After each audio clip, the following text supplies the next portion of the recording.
everyone. Today we have our another new episode. We have our world famous speaker, Mr. David Schumacher and Mr. David Smith.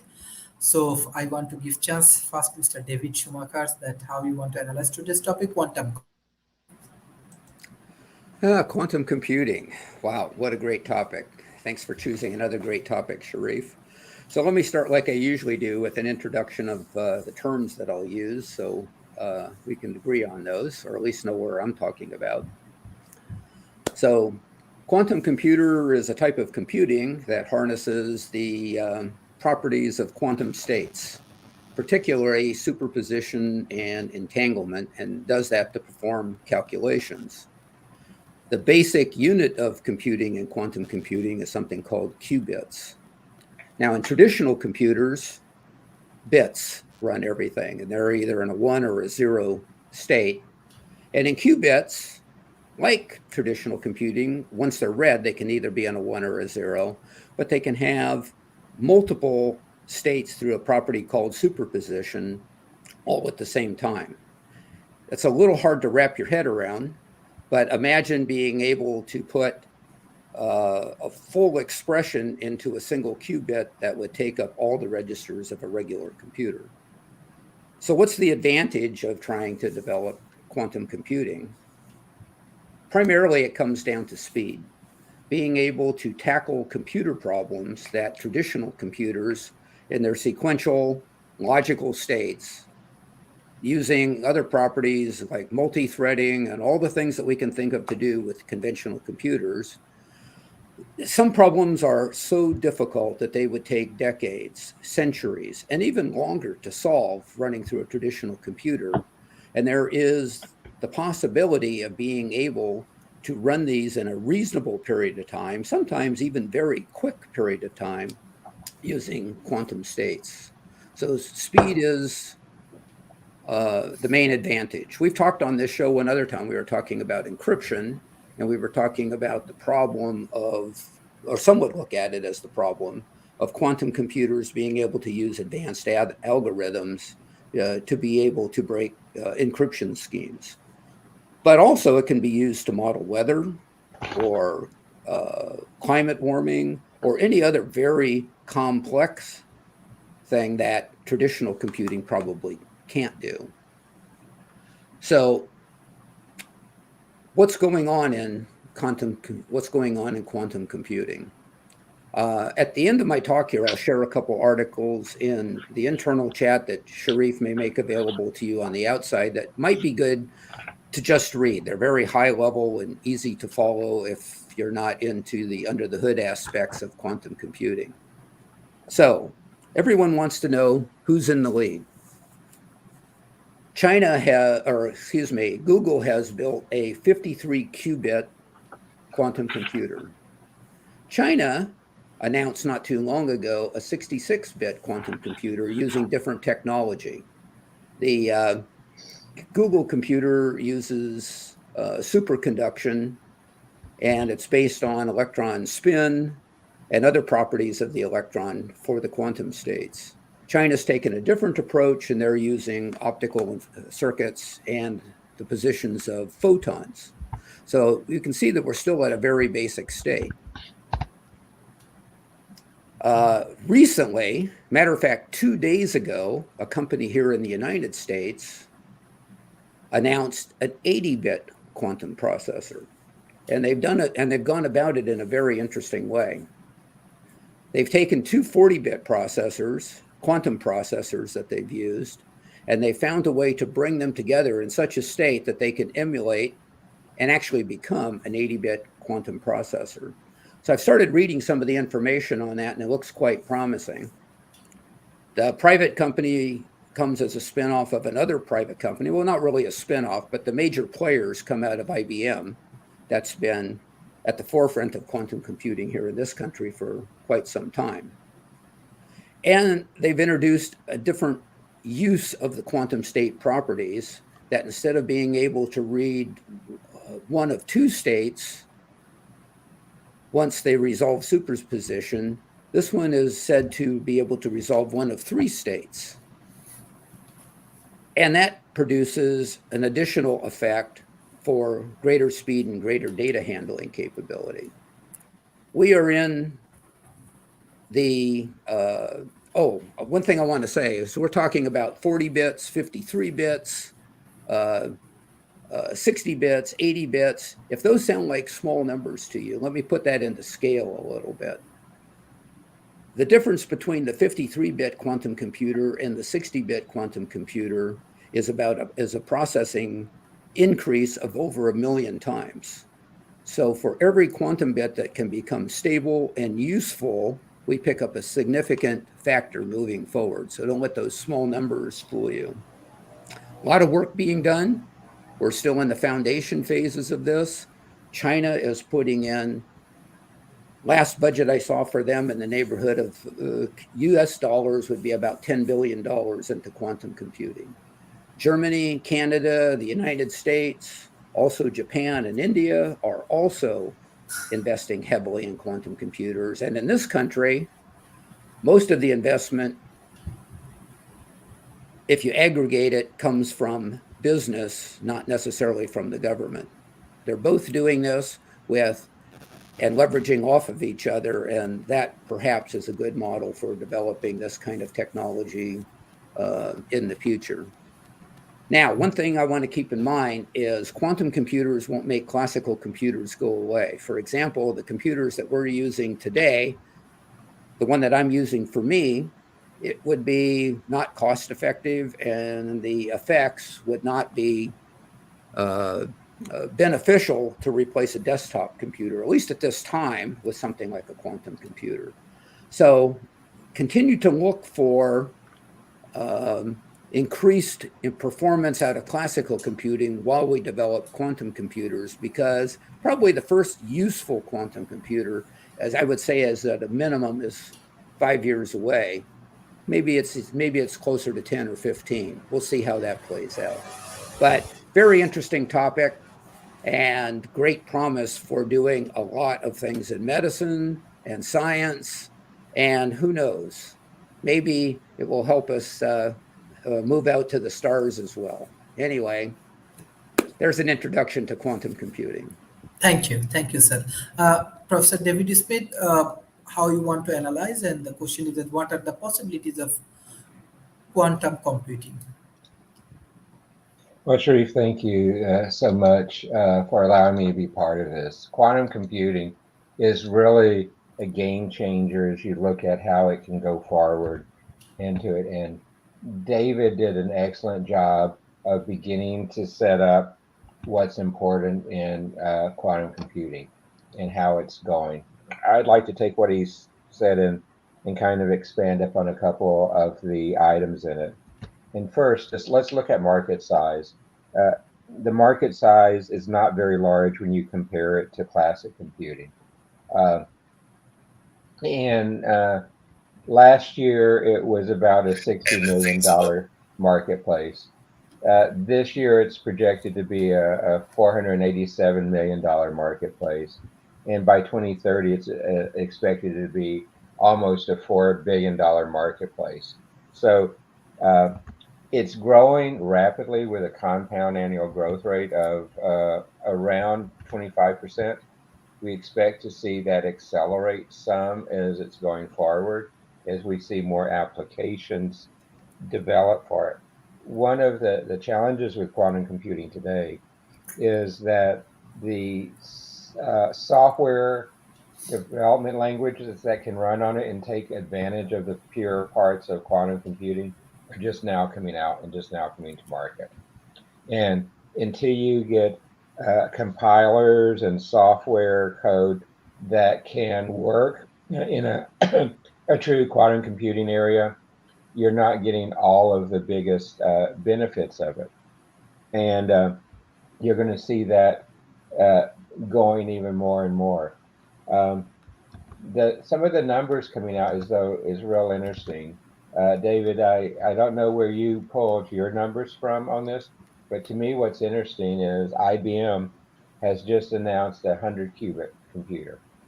And what I saw in some of the Chinese with what they brought out 2 weeks ago is they have now announced a 230 qubit computer. So the race of scaling this up has already begun. But what I think is also important to understand is that there's multiple types of quantum computers. Let me get a couple of misconceptions off the table first. You're never going to see a quantum computer in a notebook. It's the application of quantum computing is going to be like the very high-end supercomputers or like the very high-end biological computers, the neurographic type of computers. It's not going to be something that you use on your desktop. Now, saying that, we're beginning to see companies beginning to offer quantum computing as a service. So kind of a cloud on that. And I can go to IBM, I can go to Google today and run quantum computing as a service. But the quantum computing they're running there is very different with each one of those.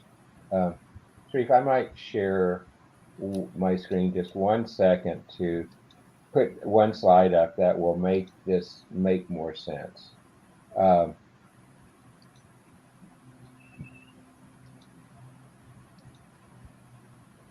This is kind of this is a presentation I gave a few weeks ago, where quantum computing was part of it. Let me bring that up where it's easier to read.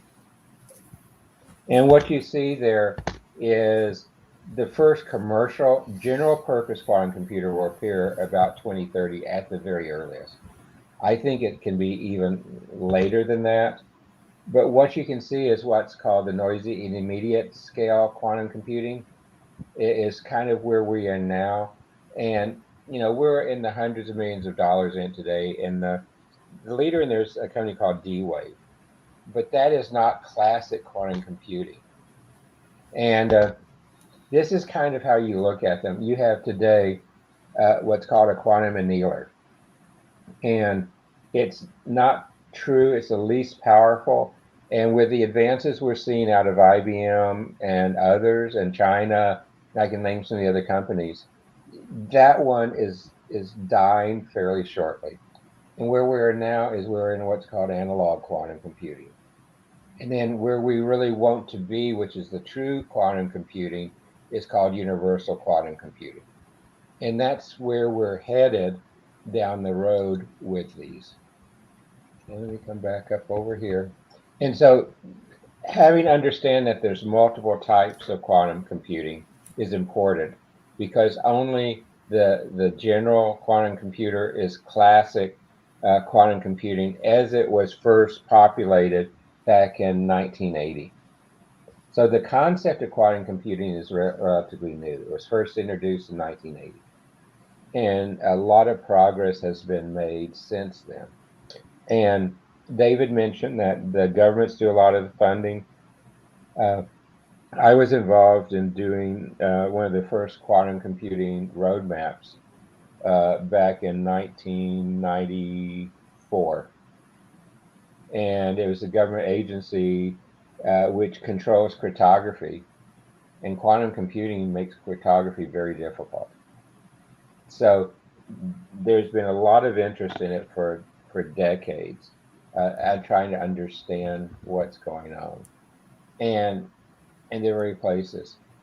You're going to see quantum computers, though, accelerate a lot of things, not only in cryptography, but you're going to see in material science, medicine, drug discovery, autonomous vehicles, a lot. One of the places quantum computing should excel is in training and running machine learning algorithms, and particularly the big ones that look at things like disease diagnosis, fraud detection, financial risk analysis, route optimization, portfolio optimization. All of these are different areas we're going to see it.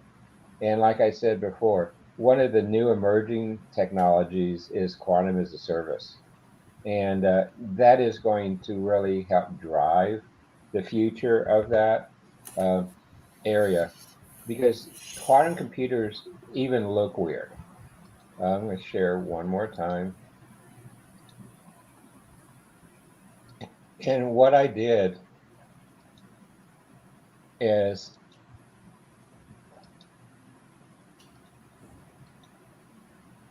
in this presentation, this is the Google D-Wave quantum computer. And you can see that's a pretty small box to do a lot of that processing, but this is the D-Wave, which is not a general quantum computer. It's really the analog quantum computer. This is the IBM's 50-qubit quantum computer. And like I said, IBM has just released a 100-qubit version of it. But I have to kind of laugh at myself. This is the first quantum computer I ever saw. And it was only a couple of qubits, but it's come a long ways since seeing a laptop quantum computer to what you're seeing from IBM and others today. And the other thing that's important is to know it's not just the big guys that are doing it. One of the leaders in quantum computing is a little company called Atom Computing, and it's going to begin to move forward. And they are particularly targeting some of the academic community with theirs. There's a Canadian company called Xanadu, which is only founded in 2016, but they're trying to build it using silicon photonic hardware, which is still a different approach. And David mentioned a couple of others. And you saw IBM, and IBM thinks that by next year they're going to have 1,121 qubit processor. And that will all be inside of a 10-foot tall computer. There's another one called cold quanta, which is again taking a different approach using ultra cold atoms cooled down. Their Department of Defense and NASA are some of their customers. Then you have other little ones. You have Zapata Computing, you have Azure Quantum. They're looking at it in a different way. Azure, of course, is Microsoft. And they're trying to build an open ecosystem. And they're looking at companies partnering with 1QBit, Honeywell, IonQ, and QCI to begin to build there. And they're also trying to look at how to put the software services around it and how you have to modify the processes. Then there's a company called, as we saw before, D-Wave, which was actually the first company to sell commercial quantum computing to the commercial world. And there, like I said, it is not the full quantum computing as you look at it. And then I would be remiss to not mention it. There's a company here in Austin called StrangeWorks, and they are focused on not designing the hardware. They're focused on designing the tools that let you use the hardware. And that is a big market opportunity where you're going to see companies coming together and do it. Yes, it's very expensive to design the hardware and to build the hardware. But these tools, these other things that change the way you're thinking, because you have to think fundamentally different to program on a quantum computer than you do on a classic supercomputer or a classic computer. So that a lot of the tools are just not transferable. I think that's a good point to stop right now and see what type of questions you have and where we can go. Okay, thank you. Professor David Schumacher, what do you think? What kind of challenges this quantum computing has, and how actually different researchers, especially from computer science department, they can contribute this quantum computing era?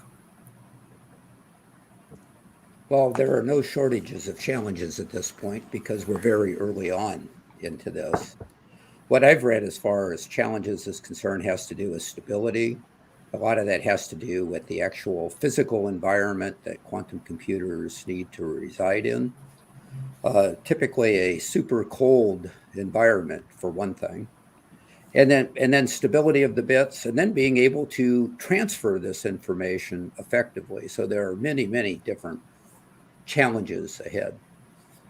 It's worth the challenges ahead, though, because for better or worse, I can remember back when I was close to age 20, the state of what classical computers were in. I took my very first programming class about that time, and it was on a huge IBM computer that filled a huge room that had a huge air conditioning system, and I could only do the programming by writing out on coded sheets and submitting them for punch cards to be put into the machine.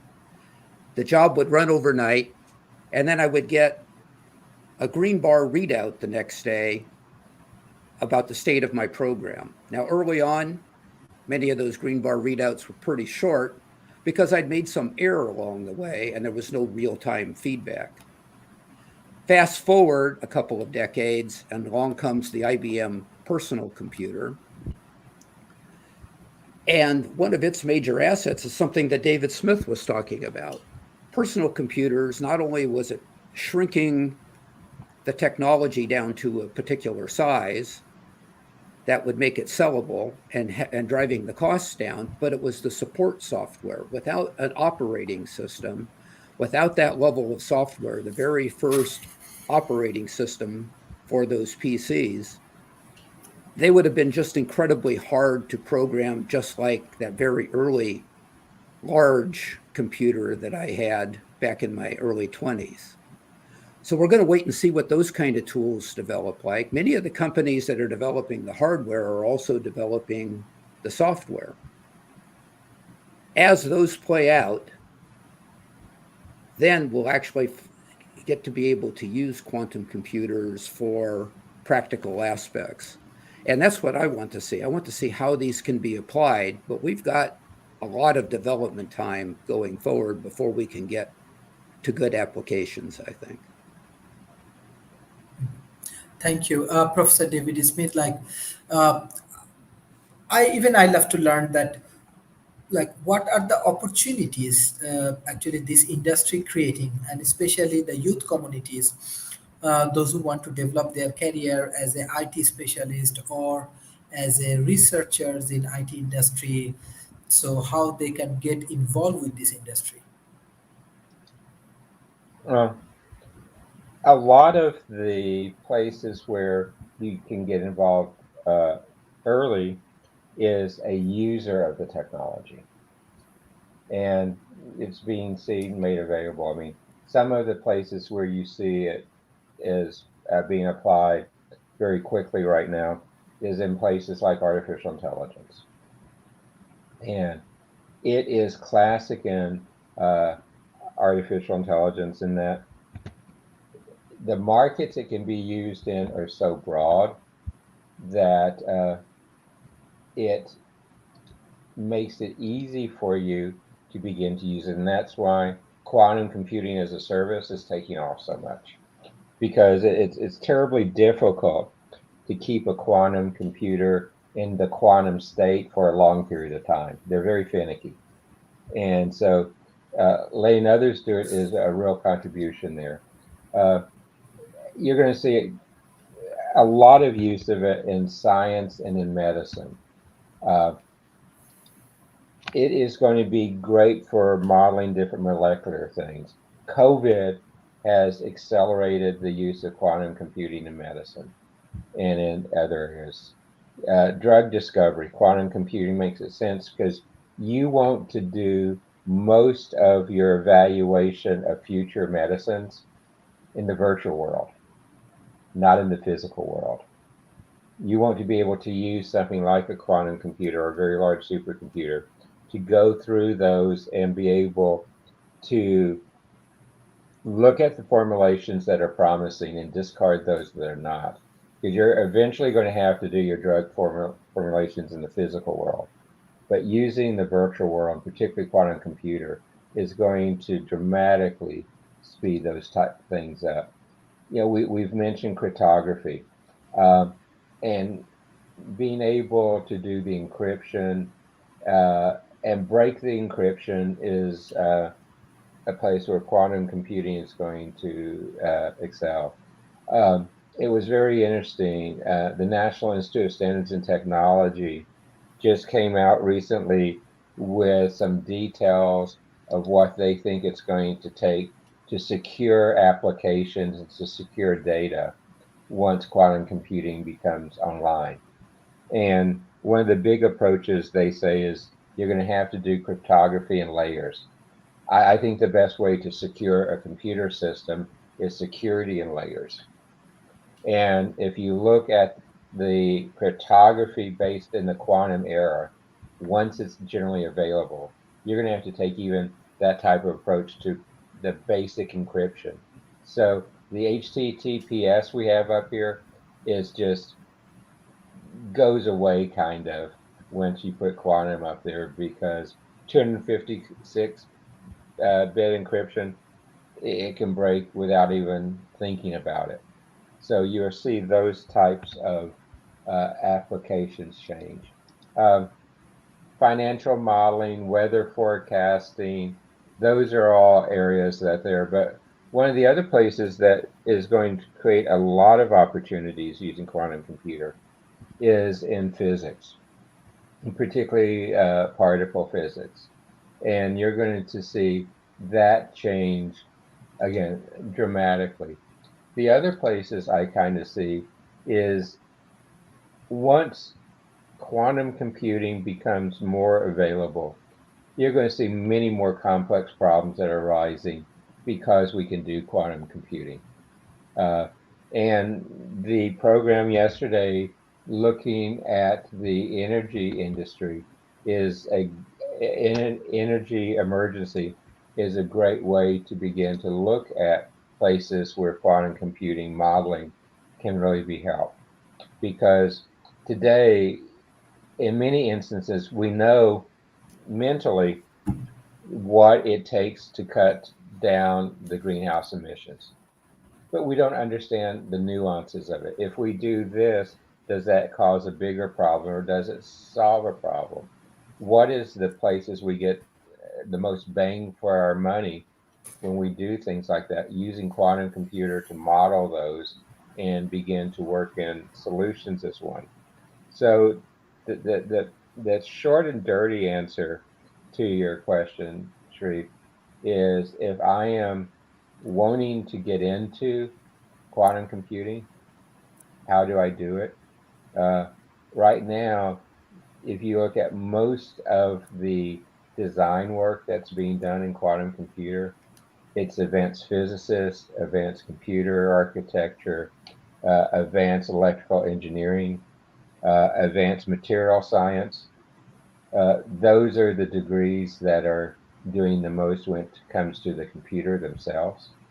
Uh, but the places where you're seeing the other big growth is how do I put tools in place? How do I put the ability for development languages in place?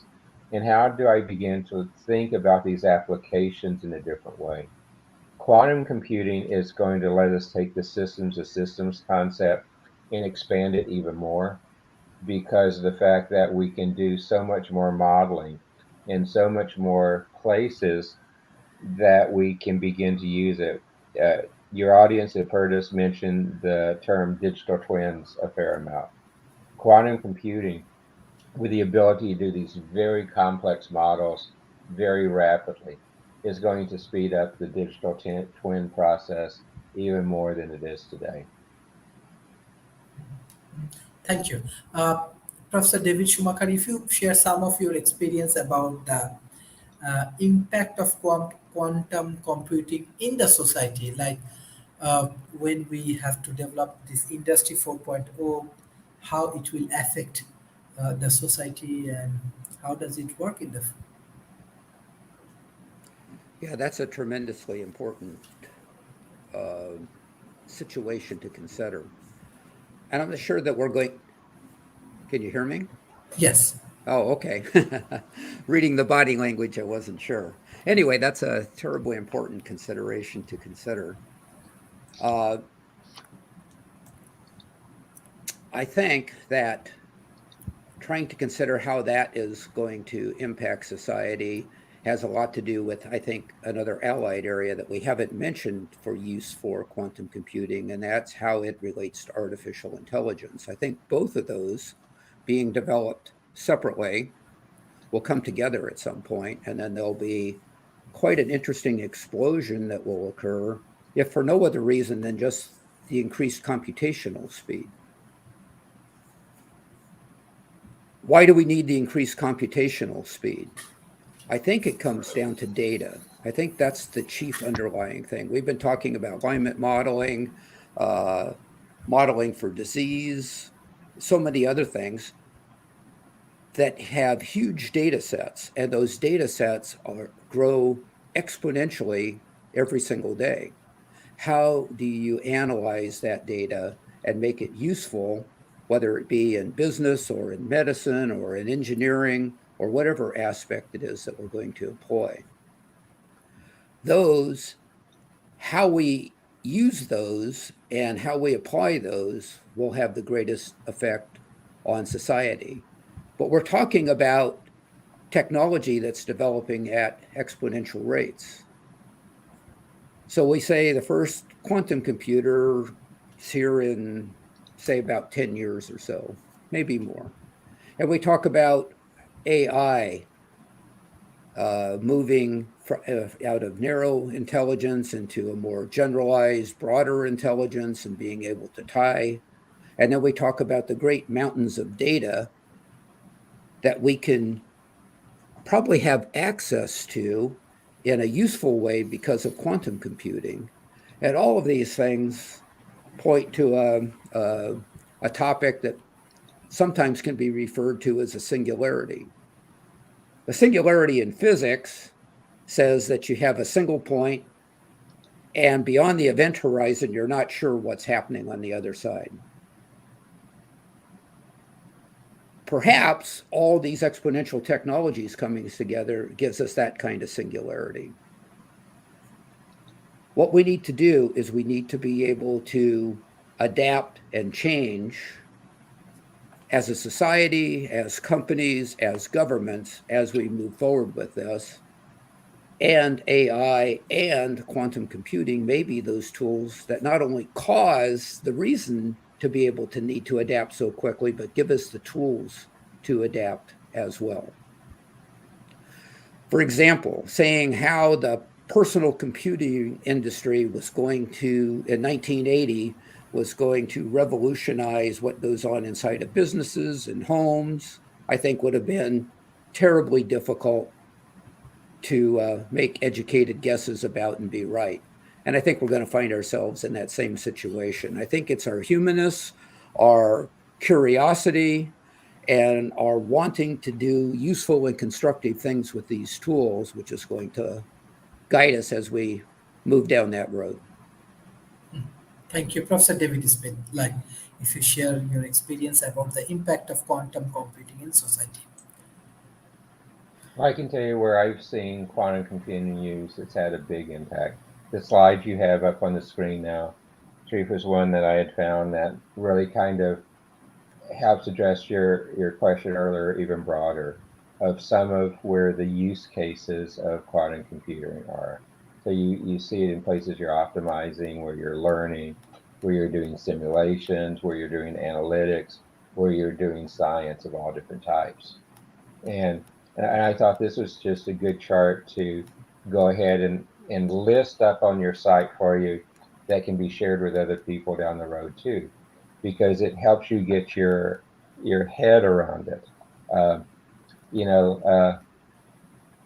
Quantum computing could change even how we look at the betting industry and the gambling industry, because if I can go and use some of these as quantum computing as a service, boy, it's probably going to help my blackjack winning hand go up, to be able to have it do all the math for me as I go through it. So again, a lot of applications on different places.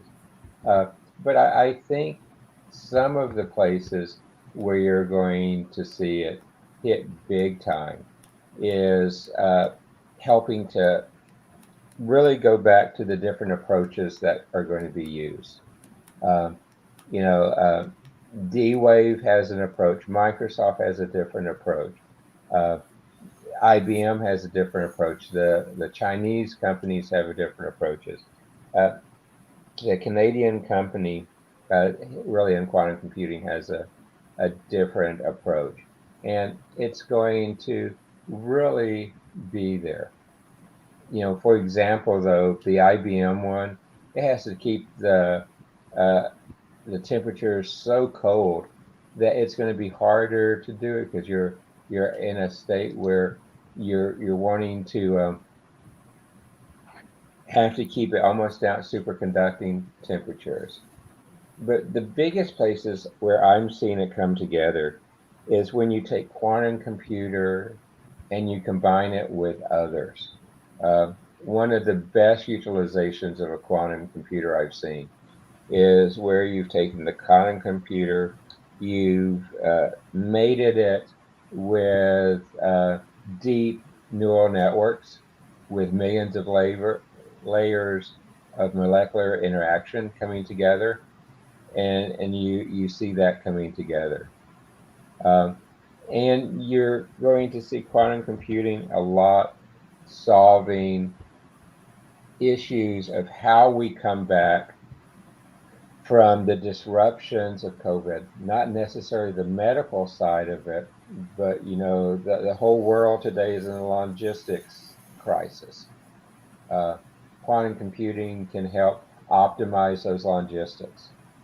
Uh, we're trying to understand the changing workforce. Quantum computing can run thousands of models on the changing workforce.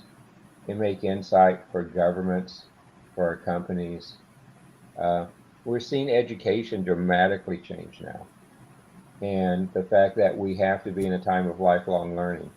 Well, we don't understand that in education. Quantum computing can help us go through the modeling to do that as well.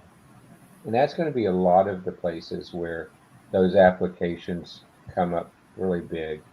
You know, I get in trouble when I say this, but a lot of university education approach hasn't changed a lot from the time of Socrates. And we're at an inflection point where we're having to do that. We're seeing remote classes. We're seeing Stanford and others shutting down the campus again. And so the approaches like we use with the Socratic method are really difficult to translate to an online method. And we've got to model and see how to do that. How do we do business when we're not going into offices? I have a friend who last week, where the company had said, bring everybody back into the office, this office had 30 people test positive for COVID last week. And luckily, it looks like all the cases are mild. But still, that's going to change your dynamics. How do we model that? How do we do it? It's pretty clear we can't go back to work the way we were prior to COVID, at least for a long time, and do it. You know, the new variation of COVID, it might be what gets us to herd immunity because it spreads apparently very fast and it's not as severe. But we don't know that yet because we haven't been able to run enough models and do enough deep investigation of it. Quantum computing could dramatically help speed that up. So I could go ahead and list you 500 more applications. But you begin to see all of these come back to the ability to crunch numbers very rapidly and to do very advanced math, very advanced algorithms very rapidly. That is the key to quantum computing, the ability to make our math happen instantaneously almost, versus having to wait hours, days, weeks, months using some of the classic computers. Thank you, sir. Thank you. It's a really great session, especially for learning, especially those who want to learn about quantum computing. We naturally share our content in different social media group. So I request all of the students, especially the researchers, those who want to develop your career in this industry, you can learn from this content. Mr. David Schumacher, like we are discussing about some challenging moment uh, of this COVID as well as the economical challenges. Yes, we are discussing about the quantum computing. But what do you think? What will be the future? Because now economy is a major challenges, healthcare is another challenges. Yes, we are adapting Industry 4.0, especially developing world also adapting very fast. What will be future? What do you think? What will happen next few years at least? Well, let me start by saying that I'm a silver lining kind of guy. When I see problems, I think that not only are solutions necessary, I think they're actually beneficial. So I don't want anybody to get COVID. I don't want anybody to get sick or hospitalized or even worse, die with COVID. But COVID has a silver lining along with all the other problems that we've had. One of the silver linings that I see is the willingness to make changes. David Smith talked about a company saying, okay, we're going to get everybody back into the office. I've seen that with some companies in my area too. And I think it's because we are familiar with what doing business is like in the office. We're familiar with having that kind of control and collaboration and all the things that go with the office environment. But COVID is pushing us to find practical ways to do this using technology that lets us virtualize the office. So I've seen a rise in tools that have been around for a while that people didn't necessarily have an impetus to want to use, such as collaboration tools for being able to talk among your workmates, even though you're all at different physical conditions, and being able to talk as if somebody's in the next cubicle or somebody's at the next desk or in the next office. The same with the kind of technology that we're using right now. Back in the 1990s, I spent a great deal of time putting in for a large company here in the US systems that allowed executives to be able to have meetings together across the table in a virtualized environment. It was a projection on the wall against a table that people sat around, and we had life-size figures that could talk to each other. Technology was great. It worked well. But there really wasn't the drive. People wanted to get on the airplane, fly across the country, do a 2-hour meeting, get back on an airplane, and fly back to where they were before. COVID has forced changes in that as well. There was some talk about manufacturing earlier. There's been harder problems with hands-on type of activities, but we're also now being forced because of COVID to look for other ways to take what would be a hands-on activity and find a way to virtualize it or to segregate it to be able to limit the spread of disease. We as humans like what we're comfortable with, and we tend to fear or resist those things that we're not. And when we have challenges that come along, it forces us to rethink those things so that the new technology can become comfortable for us. Perhaps we'll be comfortable with working in an office where I can look around and see my workmates and talk to them, but they are all in other virtual environments doing that too. And we don't have to use terms like metaverse or augmented reality, though all those will play a part in this. The point is we can do that with tools that we already have by using innovative approaches for that. And I think business will probably lead the way in that area. Business needs to find a way to keep their product being made sold, serviced, and in use, and there's a big drive for that. Perhaps that will eventually backspill back into the academic mindset that David Smith was talking about. And I see that for the last, since COVID has started, I've moved the work that I do as a coach and a tutor entirely online and have become very familiar with it. And my students who were resistive to doing it online are now very comfortable with it. When we reach a level of comfort there, then perhaps we can take the next step, whatever that might be.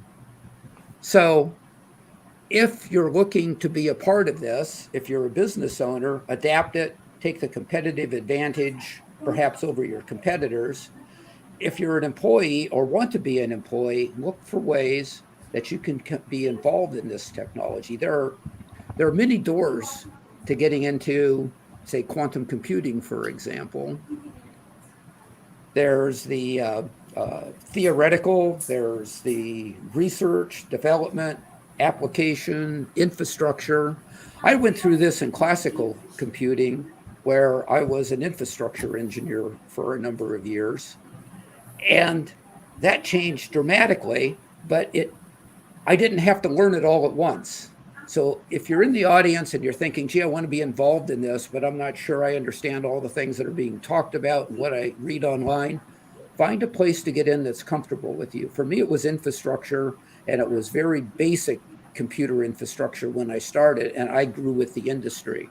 You too can grow with the industry. Thank you. Professor David Smith. Well, to me, I found this little chart, which to me, if I'm trying to understand quantum computer, it's a great little cheat sheet, because it really shows that quantum computer uses qubits rather than transistors, which is what you see in classic computing. And a quantum bit supports on, off, and in between states. You heard David say it's in multiple states, where a classic computer is either on or off. Quantum computer has the 3 states. And superposition is a place where a qubit is simultaneously on and off, which kind of boggles your mind when you first think about it. But that superpositioning and the entanglement, which is the next one, are the 2 things that make quantum computers special. Is that the ability to be in this state where you have superpositioning going on, and that entanglement lets you begin to use more qubits to be in more of a superposition state. And I know that's a circular argument, but that's what quantum computers really is. Today, in most of the systems, you typically see less than 100 qubits. The new advances lately, you're seeing that threshold pushed up quite a bit. How many qubits are needed for a useful system? The number I've seen in scientific literature is that you have to have at least 100,000 qubits. And actually, the number in most of scientific literature is 160,000 qubits to be a useful computer system in the quantum computer world.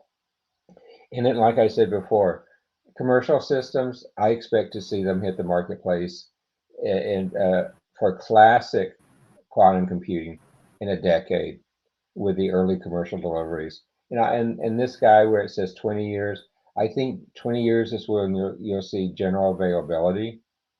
Quantum computing is going to be expensive, and you're going to see the same type of curves you saw with Moore's law on classic computing.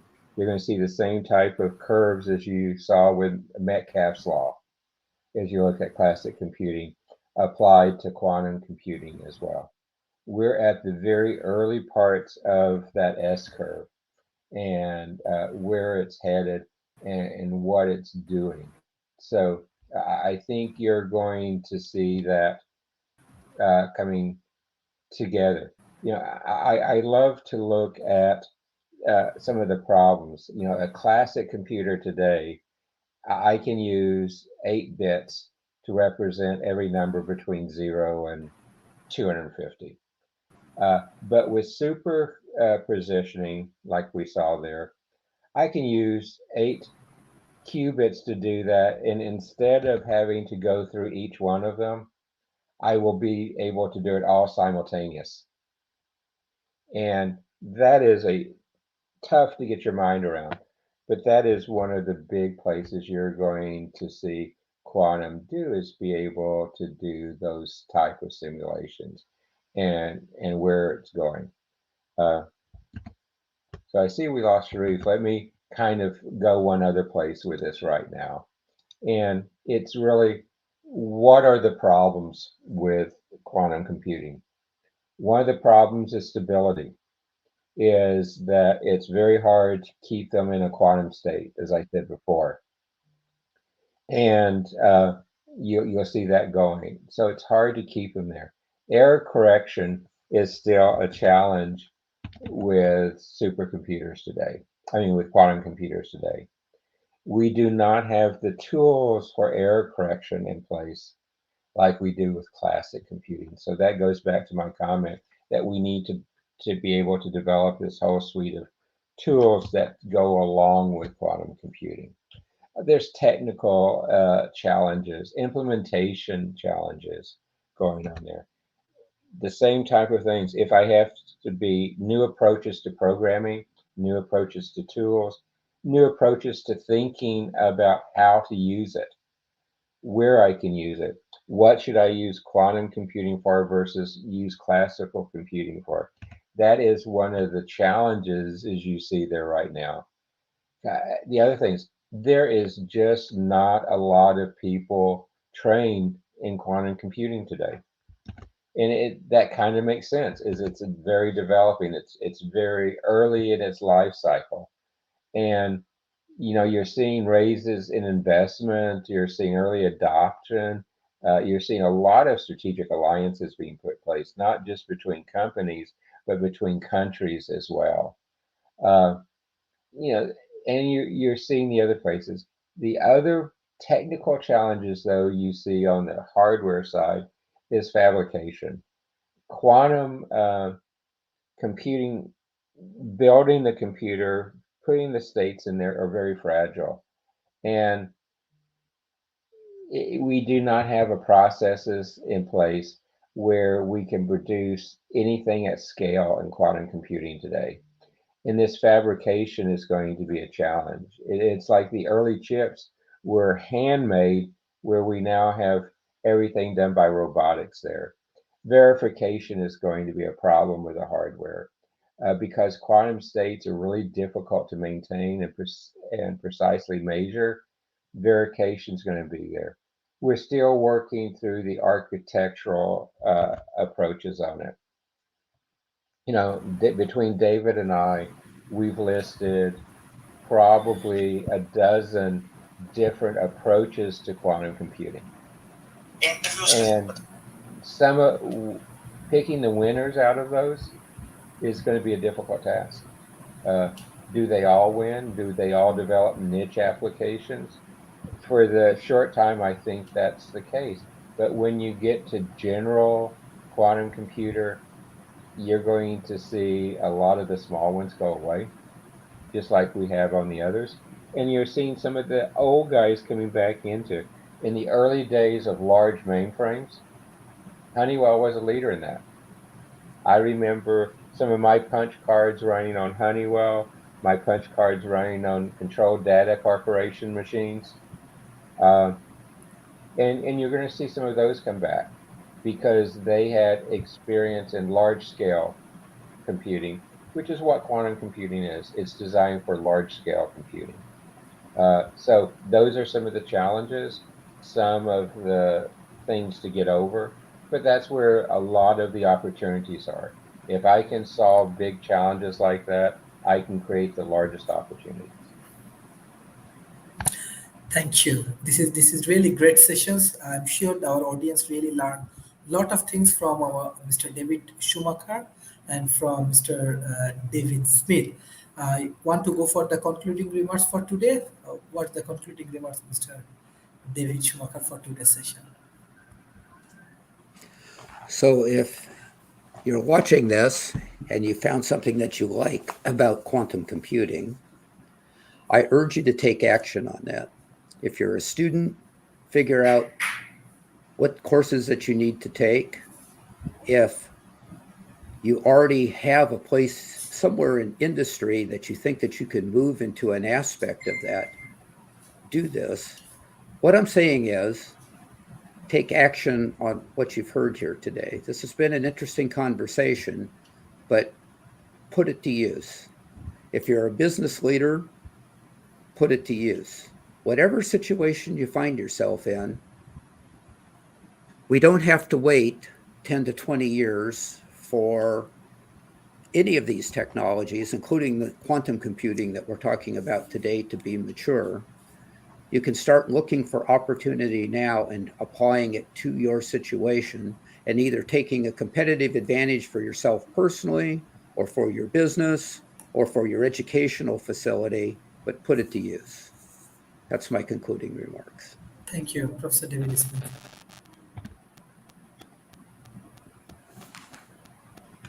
Quantum computing is a great place to shine the light on some of the big problems we have to solve.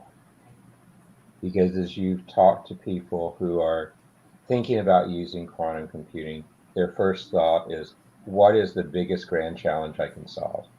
What are those things? So it's a great opportunity to shine the light and get into dialogue about how do you begin to solve these bodacious problems and begin to do that.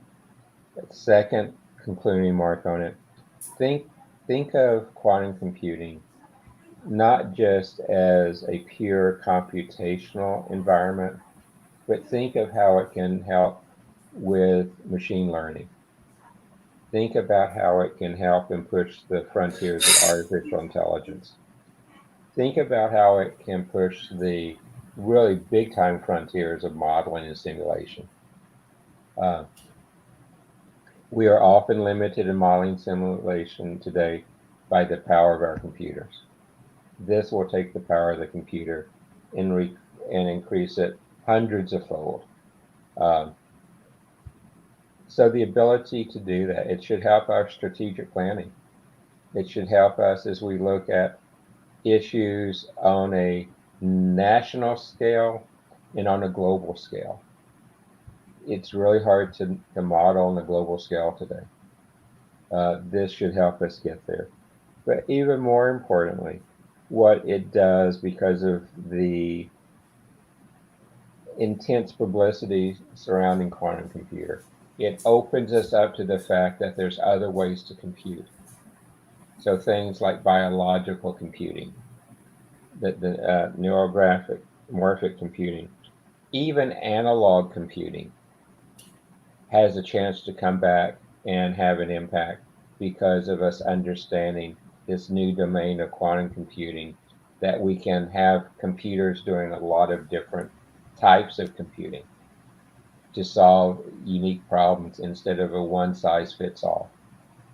And I think that is probably the biggest impact that this growth of quantum computing has had, is to help us think differently, to think differently how we solve problems using computers. And I think that will be the most profound impact. Thank you. Thank you. This is really great session, especially for the youth community, for the student, for the researchers. I believe from the content they can learn many interesting points about quantum computing. Thank you, Professor David Smith and Professor David Schumacher, for your continuous support for World Talent Economy Forum. Thank you. Bye-bye and take care. Take care.